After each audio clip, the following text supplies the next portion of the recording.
Hey, it's Uncle Chubbs. Now we're gonna go into a little bit about what is in Demai. This episode, we're gonna talk about superpowers, special skills, attributes, anything particular, my bad, about people, creatures, or really any living thing that's within this planet or within the universe, really. Now, as you see, there's snow.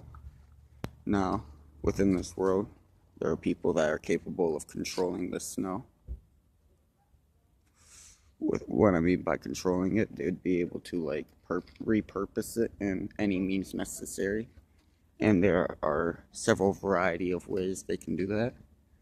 Now, with repurposing snow, they can potentially survive a situation they could have not without being able to move around the snow, keep warm and stuff like that.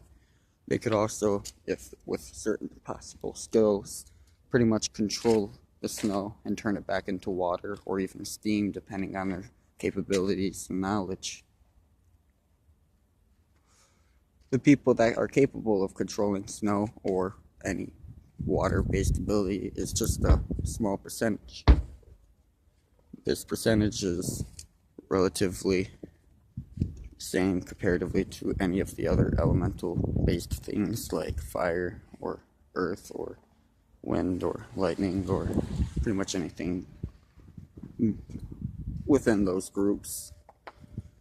And you also have other particular abilities, pretty much like particle alteration or anything energy-based. So you can come up with a wide variety of skills or possible powers. And within this world, you don't got people that are just out of nowhere super powerful. They actually obtain these skills and gradually get skill with them and power with them over time. So there's not a single person that would just randomly be born and capable of destroying the world. I mean, there are exceptions to the rule, but it's extremely rare and pretty much very hard for it to ever happen. The only time for that to happen would be like people forcing it to happen or a very lucky child. Sorry, it's a little cold out, stuttering, stuff like that, shivering.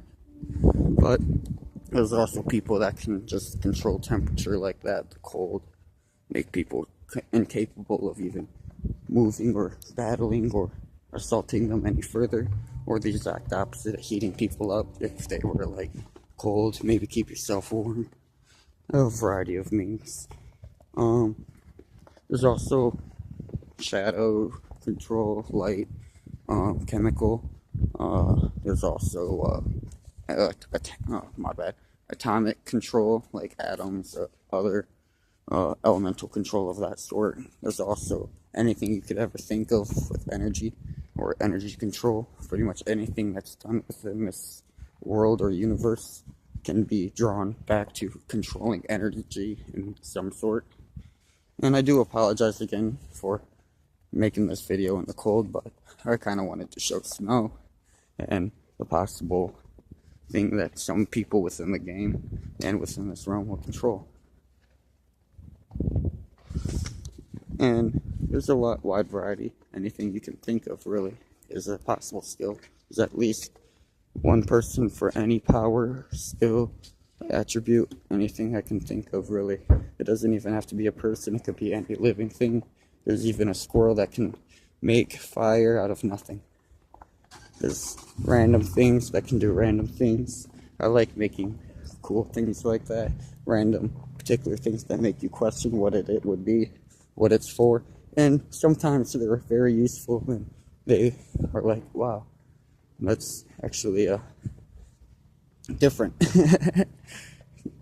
And pretty much anything can possibly happen with these powers, and these people and other things harness these powers further to progress further with their skills, knowledge, and even other things like technology, culture, and even creating races of new beings, and etc. We can go into more of that later, but for now, the powers, special skills, which special skills can be anything from just being able to see very well. You got pretty much very strong traits, like, my bad, I can't really think of something off the top of my head right this second. But you won't, for example, you can never get frozen, you have a high metabolism, you generate a lot of heat. It's not something that you really do all the time, but it's something passive, or just a special thing that you have going. You could also be born with a special uniqueness with your body, like an attribute. For example, there's also like elves and other subhuman or kind of like human species. I don't like calling things subhuman because they're not really subhuman. They're a whole different species, different race of things, where us as humans are humans. Alright, well, that's pretty much the intro for that. We'll go into it more later. Well, thank you for watching, and I should be posting more real soon.